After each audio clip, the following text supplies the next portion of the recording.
എല്ലാവർക്കും ടാലൻറ്റ് ഹണ്ടിലേക്ക് സ്വാഗതം. ഈ വീഡിയോയിൽ നമ്മൾ നോക്കാനായിട്ട് പോകുന്നത് 5ാം ക്ലാസ്സിൻ്റെ കേരള പാഠാവലിയിൽ നിങ്ങൾക്ക് ഓണം എക്സാമിന് പ്രതീക്ഷിക്കാവുന്ന ചോദ്യങ്ങളാണ്. ഇതൊരു മോഡൽ ക്വസ്റ്റ്യൻ പേപ്പറാണ്. നമുക്ക് ഓരോ ചോദ്യങ്ങളായിട്ട് നോക്കാം. പ്രവർത്തനം 1 എന്താണ്? ആദ്യം നമുക്ക് ഒരു പാരഗ്രാഫ് തരും. ആ പാരഗ്രാഫിൽ നിന്നുള്ള ചോദ്യങ്ങളായിരിക്കും. അത് മിക്ക എക്സാമുകളിലും അങ്ങനെ തന്നെയാണ്. നമുക്ക് ആദ്യം ഒരു പാരഗ്രാഫ് തരും. അത് നിങ്ങൾ 1, 2, 3 തവണ വായിക്കുക. പാരഗ്രാഫിൽ എന്താണ് പറയുന്നതെന്ന് മനസ്സിലാക്കുക. ശേഷം തന്നിരിക്കുന്ന ചോദ്യങ്ങൾക്ക് ഉത്തരം കണ്ടെത്താൻ ശ്രമിക്കുക. നമുക്കാദ്യം പാരഗ്രാഫ് നോക്കാം.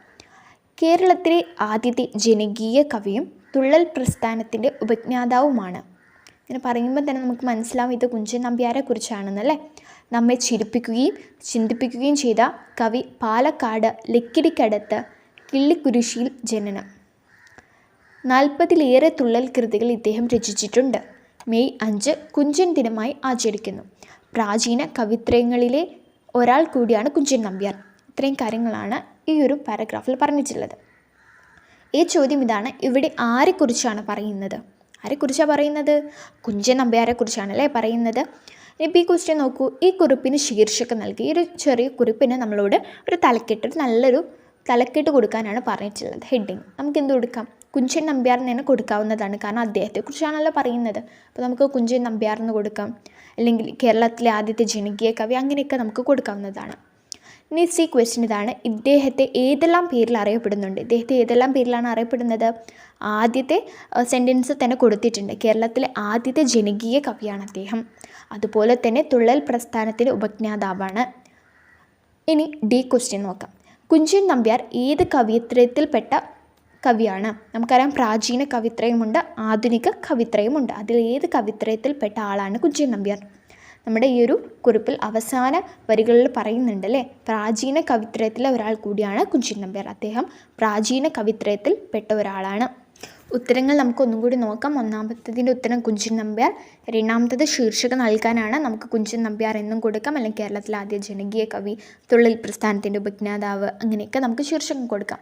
ഇനി മൂന്നാമത്തത് അദ്ദേഹം ഏതെല്ലാം പേരിൽ അറിയപ്പെടുന്നുണ്ട്? കേരളത്തിലെ ആദ്യ ജനകീയ കവി എന്ന പേരിൽ അറിയപ്പെടുന്നു.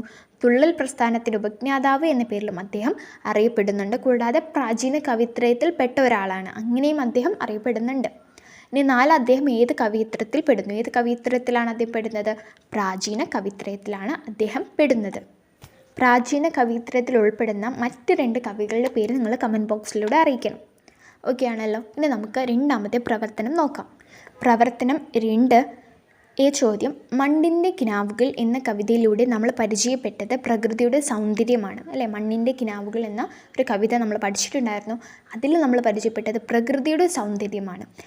പ്രകൃതിയുടെ സൗന്ദര്യത്തെക്കുറിച്ച് വർണ്ണന തയ്യാറാക്കുക. ഇതൊരു 4 മാർക്കിൻ്റെ ചോദ്യമാണ്. പ്രകൃതിയുടെ സൗന്ദര്യത്തെക്കുറിച്ച് വർണ്ണന തയ്യാറാക്കാൻ. അപ്പോൾ വർണ്ണനയെക്കുറിച്ചൊക്കെ നമുക്കറിയാം. ഒരു കാര്യത്തെ നമ്മൾ വർണ്ണിച്ചെഴുതുന്നതിനാണ് നമ്മൾ വർണ്ണന എന്ന് പറയുന്നത് അല്ലേ. പ്രകൃതി സൗന്ദര്യം ആ ഒരു പാഠഭാഗം തന്നെ നിങ്ങൾ നന്നായിട്ട് വായിച്ചു കഴിഞ്ഞിട്ടുണ്ടെങ്കിൽ, അതിലോരോ വരികളിലൂടെ നിങ്ങൾ സഞ്ചരിച്ച് കഴിഞ്ഞിട്ടുണ്ടെങ്കിൽ നിങ്ങൾക്ക് പ്രകൃതിയെക്കുറിച്ചുള്ളൊരു നല്ല പോയിൻറ്റ്സ് കിട്ടും, നല്ലൊരു ആശയം നിങ്ങൾക്ക് ലഭിക്കും. നമുക്ക് നോക്കാം. നമുക്കൊരു വർണ്ണന തയ്യാറാക്കി നോക്കാം. വർണ്ണന തയ്യാറാക്കുമ്പോൾ നല്ലൊരു ശീർഷകം കൊടുക്കുക, നല്ലൊരു ഹെഡിങ് കൊടുക്കുക. ഇവിടെ പ്രകൃതി സൗന്ദര്യം എന്ന് തന്നെയാണ് കൊടുത്തിട്ടുള്ളത്. നമുക്ക് ആദ്യത്തെ ലൈൻ നോക്കാം. പി മധുസൂദനൻ്റെ പ്രശസ്തമായ കവിതയാണ് മണ്ണിൻ്റെ കിനാവുകൾ. ഈ വരി വേണമെന്നില്ല, കാരണം നമ്മളിവിടെ മണ്ണിൻ്റെ കിനാവുകൾ എന്ന് സൂചിപ്പിച്ചത് കൊണ്ട് മാത്രം ഉൾപ്പെടുത്തിയതാണ്. ഈ വരി വേണമെന്നില്ല കേട്ടോ. ഈ കവിതയിൽ നിന്നുള്ള ആ ഒരു വാക്കും വേണമെന്നില്ല. ഭൂമിയുടെ പ്രിയപ്പെട്ട സ്വപ്നങ്ങളായി പുഷ്പങ്ങളെ കവി കാണുന്നു. മുക്കുറ്റി, തുമ്പ, ജമന്തി, കോളാമ്പി, പനിനീർപ്പൂവ്, കുരുക്കൂത്തിമുല്ല എന്നിവയെക്കുറിച്ചാണ് പ്രധാനമായി പറയുന്നതെങ്കിലും ഭൂമി ചാർത്തിയ കുങ്കുമ പൊട്ടുപോലെ ശോഭിക്കുന്ന ചുവന്ന പുഷ്പങ്ങളും വളരെയധികം ഭംഗിയുള്ള വാടാമലരുകളും ഭൂമിയുടെ മക്കളായി ഓരോ ദിവസവും ജനിക്കുകയാണ്. അപ്പോൾ ഇവിടെ നിങ്ങൾക്ക് കാണാം ഭൂമി ചാർത്തിയ കുങ്കുമ പൊട്ടുകൾ അല്ലേ. ഇതൊക്കെ വർണ്ണയാണ്. ഓക്കെ, ഈ വേർഡ്സൊക്കെ നിങ്ങൾ ഓർത്ത് വെക്കുക. ഭൂമി ചാർത്തിയ കുങ്കുമ പൊട്ടുകൾ. ആകാശത്തിൻ്റെ പരപ്പും വലുപ്പവും വർണ്ണ വൈചിത്ര്യങ്ങളും ചെറിയ ഒരു പൂവിൻ്റെ കണ്ണിൽ കാണാം. ആ പൂക്കൾ ഇരുട്ടിൽ ചിരിക്കുകയും ചൂടിൽ വാടാതെ കരുത്തു കാട്ടിയും പ്രതിസന്ധികളെ അതിജീവിക്കാനുള്ള മാതൃക നമുക്ക് കാണിച്ചു തരുന്നു. ഓക്കെ, ഒരു പൂവ് ഇരുട്ടിൽ നമ്മൾ പൂവ് ചിരിക്കുന്നത് കണ്ടിട്ടുണ്ട്, പക്ഷെ നമ്മൾ അങ്ങനെ സങ്കല്പിക്കുകയാണല്ലോ, അതൊക്കെ ഒരു വർണ്ണനയാണ് കേട്ടോ. അപ്പോൾ ആ കാര്യങ്ങളൊക്കെ ഓർത്ത് വെക്കുക. ജീവിതത്തിൽ മുന്നോട്ടു പോകാനുള്ള ശക്തി നമുക്ക് പകർന്നു നൽകുന്നു. അതോടൊപ്പം പൂക്കൾ ജീവിതത്തിൽ പ്രേമവും പ്രതീക്ഷയും നമുക്ക് നൽകുന്നു. നേരെ വിടർന്നു നിൽക്കുന്ന പുഷ്പങ്ങൾ ആകാശത്തേക്കാണ് നോക്കി നിൽക്കുന്നത്. ആകാശത്തിൻ്റെ പരപ്പും വർണ്ണ വൈവിധ്യങ്ങളും പൂക്കളിൽ കാണാം. ഓക്കെ, പൂക്കൾ ആകാശത്തേട്ട് നോക്കി നിൽക്കണം, അങ്ങനെയാണ് പൂക്കളോട് പറഞ്ഞിരിക്കുന്നത്. നമ്മൾ ആ പൂക്കളുടെ കണ്ണുകളിലൂടെ നോക്കിക്കഴിഞ്ഞിട്ടുണ്ടെങ്കിൽ നമുക്ക് ആകാശത്തിൻ്റെ പരപ്പും വർണ്ണ വൈവിധ്യങ്ങളും കാണാമെന്നാണ് പറയുന്നത്. പ്രഭാതത്തിലെ മഞ്ഞുതുള്ളികൾ പറ്റിപ്പിടിച്ചു നിൽക്കുന്നത് കണ്ടിട്ട് വെള്ളത്തുള്ളികളാൽ മാല കോർത്തിണക്കുകയാണോ പൂക്കൾ എന്ന് തോന്നിപ്പോകും. ഇവിടെ മാല കോർത്തിണക്കിയതുപോലെയാണ് പൂക്കളെ താരതമ്യപ്പെടുത്തുന്നത്. ആ കാര്യങ്ങളൊക്കെ നിങ്ങൾ ഓർത്ത് വെക്കുക കേട്ടോ. അപ്പം നല്ല നല്ല വാക്കുകൾ ഇതിലുണ്ട്. ഭൂമിയുടെ എന്താ പറയുക, കുങ്കുമ പൊട്ടുകൾ പോലെ, അതുപോലെ തന്നെ മാല കോർത്തിണക്കിയതുപോലെ, പിന്നെ പൂക്കൾ ചിരിക്കുക, പൂക്കൾ നമുക്ക് ശക്തി പകർന്ന് നൽകുന്നു, ആ കാര്യങ്ങളൊക്കെ. ഇനി പൂക്കൾ മാത്രമല്ല, നിങ്ങൾ മലകളും പുഴകളും അങ്ങനെ പ്രകൃതിയിലുള്ള എല്ലാത്തിനെയും കുറിച്ച് നിങ്ങൾക്ക് വർണ്ണിച്ചെഴുതാവുന്നതാണ്. ഒരു പ്രകൃതി സൗന്ദര്യത്തെക്കുറിച്ച് വർണ്ണന തയ്യാറാക്കാൻ പറഞ്ഞിട്ടുണ്ടെങ്കിൽ നിങ്ങൾക്ക് ആ കാര്യങ്ങളൊക്കെ ഉൾപ്പെടുത്താവുന്നതാണ്. ഓക്കെ ആണല്ലോ. ഇനി നമുക്കിതിൽ ബി ചോദ്യം കൂടി നോക്കാം. ബി ചോദ്യം ഇതാണ്: സന്ധ്യ നെഞ്ചെടുത്തു ലാളിച്ചതിൽ ചന്തമാകിയ പകർന്ന ജമന്തികൾ. സന്ധ്യ ജമന്തികൾക്ക് എന്താണ് പകർന്നു നൽകുന്നത്? സന്ധ്യ ജമന്തികൾക്ക് എന്താണ് പകർന്ന് നൽകുന്നത്? ചന്തമാകെ പകർന്ന ജമന്തികൾ എന്നാണ് പറഞ്ഞിട്ടുള്ളത്. ജമന്തി പൂക്കൾക്ക് സന്ധ്യാസമയത്തെ ആകാശത്തിൻ്റെ നിറമാണുള്ളത്, അല്ലേ? ജമന്തി പൂക്കൾക്ക് നമ്മുടെ സന്ധ്യാസമയത്തുള്ള ആകാശത്തിൻ്റെ നിറമാണുള്ളത്. ഈ നിറം അവയ്ക്ക് ലഭിച്ചത് സന്ധ്യ അവയെ നെഞ്ചോട് ചേർത്ത് ഓമനിച്ചത് കൊണ്ടാണ് എന്ന് കവി പറയുന്നു. ഓക്കെ, ജമന്തി പൂക്കൾക്ക് ആ ഒരു നിറം ലഭിച്ചത്, ആ നിറം ലഭിച്ചത് എന്തുകൊണ്ടാണ്? സന്ധ്യ അവയെ നെഞ്ചോട് ചേർത്ത് ഓമനിച്ചത് കൊണ്ടാണ് എന്നാണ് കവി പറയുന്നത്. അപ്പോൾ സന്ധ്യ എന്താണ് ജമന്തി പൂക്കൾക്ക് പകർന്നു നൽകിയത്? ആ ഒരു നിറമാണ് പകർന്ന് നൽകിയിട്ടുള്ളത്.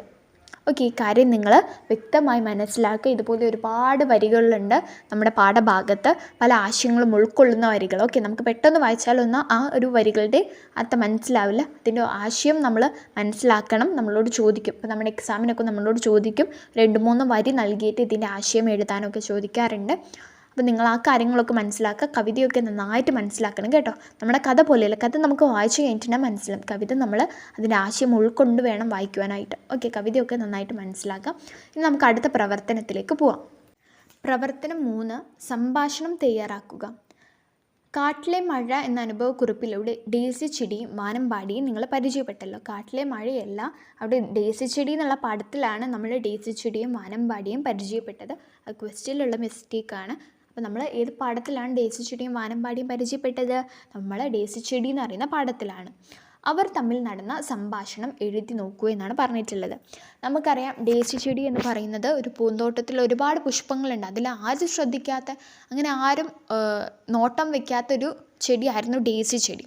അങ്ങനെ ഒരിക്കലും എന്താണ്, വാനമ്പാടി നല്ല പാട്ടൊക്കെ പാടി ഡേസി ചെടിയെ ഒന്ന് ഉമ്മ വെച്ചിട്ടൊക്കെ പോവുകയാണ്. അപ്പോൾ മറ്റുള്ള പൂക്കൾക്കൊക്കെ ഇത് ഒരു അസൂയ പകർത്തുകയാണ്. അപ്പോൾ ഡേസി ചെടിക്ക് വളരെയധികം സന്തോഷമാവുകയും ചെയ്തു. അങ്ങനെ പിറ്റേ ദിവസം ഈ ഡേസി ചെടി എഴുന്നേൽക്കുമ്പോൾ കേൾക്കുന്ന ഒച്ച എന്താണ്? നമ്മുടെ വാനമ്പാടി കരയുന്ന ഒരു ഒച്ചയാണ് കേട്ടിട്ടുണ്ടായിരുന്നത്. നോക്കുമ്പോൾ എന്താണ്, വാനമ്പാടി ആരോ കൂട്ടിലടച്ചിട്ടുണ്ട്. അങ്ങനെ വാനമ്പാടിയെ കൂട്ടിലടയ്ക്കുകയും ചെയ്തു. കുറച്ച് കുട്ടികൾ വന്ന് ഡേസി ചെടിയും പുൽത്തകിടും ഒപ്പം എടുത്തു കൊണ്ടുപോയിട്ട് ആ കൂട്ടിൽ വെച്ചു.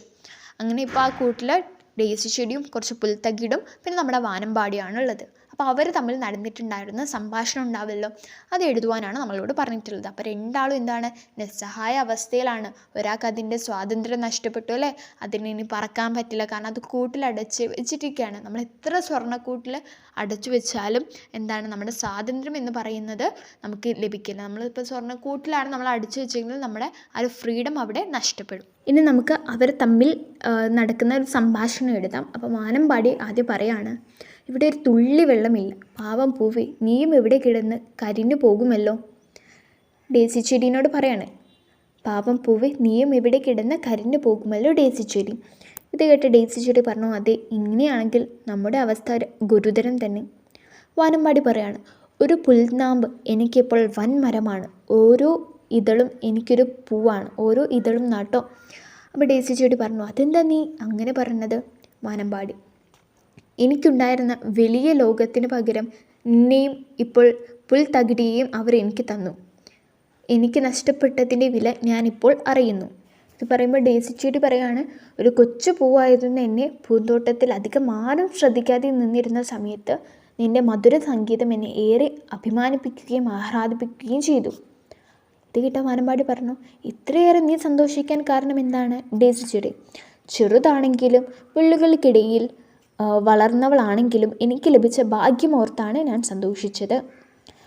വാനമ്പാടി പറഞ്ഞു, എനിക്ക് നഷ്ടപ്പെട്ട സ്വാതന്ത്ര്യ സഞ്ചാരത്തെക്കുറിച്ചും പച്ചവെയിലിലെ ധാന്യമണ്ണികളെക്കുറിച്ചും ഓർത്ത് എനിക്ക് സങ്കടമാകുന്നു. ഡേസി ചേച്ചി, ഇനി ഒട്ടും പേടിക്കേണ്ട, നമ്മളെ സഹായിക്കാൻ ആരെങ്കിലും ഉണ്ടാകും. നീ ഒട്ടും പേടിക്കേണ്ട, നമ്മളെ സഹായിക്കാൻ ആരെങ്കിലും ഉണ്ടാകും. അപ്പോൾ വാനമ്പാടിയും ആ ഒരു പ്രതീക്ഷയിൽ ഡേസി ചേച്ചിയോട് പറയുകയാണ് അതേന്ന്.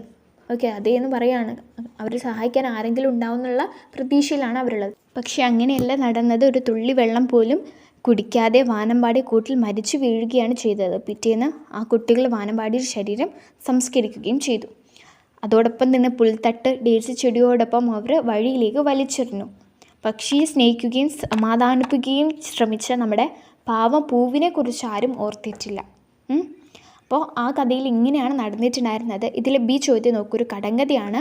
കടങ്കഥയ്ക്ക് ഉത്തരം എഴുതൂ. ആന കയറാമല ലാളു കയറാമല ലായിരം കാന്താരി പൂത്തിറങ്ങി. ഇതിൻ്റെ ഉത്തരം എന്താണ്? നക്ഷത്രങ്ങളാണ് ഇതിൻ്റെ ഉത്തരങ്ങളായിട്ട് വരുന്നത്. ഈ ഒരു ക്വസ്റ്റ്യൻ പേപ്പറിൽ നമ്മൾ ഇത്രയും പ്രവർത്തനങ്ങൾ മാത്രമേ ഉൾപ്പെടുത്തിയിട്ടുള്ളൂ. മെയിനായിട്ട് സംഭാഷണം പറഞ്ഞു, വർണ്ണന പറഞ്ഞു, അല്ലേ? ആ കാര്യങ്ങളൊക്കെ നിങ്ങൾ ഓർത്ത് വെക്കുക. ഇനിയും ഇതുപോലുള്ള മോഡൽ ക്വസ്റ്റ്യൻ പേപ്പേഴ്സായിട്ട് നമ്മൾ വരും. നമ്മുടെ ചാനലിൽ നമ്മൾ ഒരുപാട് ചോദ്യങ്ങൾ അപ്ലോഡ് ചെയ്തിട്ടുണ്ട്. കാണാത്തവർ അതൊക്കെ കാണുക. ഓൺ എക്സാമുമായി ബന്ധപ്പെട്ട ഒരുപാട് ചോദ്യങ്ങൾ, അതുപോലെ തന്നെ ഓരോ പാഠത്തിൽ നിന്നും നിങ്ങൾക്ക് പ്രതീക്ഷിക്കാവുന്ന മലയാളത്തിലെ ചോദ്യങ്ങൾ ഒക്കെ നമ്മൾ ചാനലിൽ അപ്ലോഡ് ചെയ്തിട്ടുണ്ട്. അതൊക്കെ പോയി കാണുക എക്സാമിന് മുൻപേ തന്നെ. അപ്പം എല്ലാവരും എക്സാമിനായിട്ട് നന്നായിട്ട് പ്രിപ്പയർ ചെയ്യുക. കഥകളൊക്കെ നന്നായിട്ട് വായിക്കുക, കവിതകൾ വായിച്ച് മനസ്സിലാക്കുക. അടുത്തൊരു വീഡിയോയുമായി വീണ്ടും കാണാം. താങ്ക്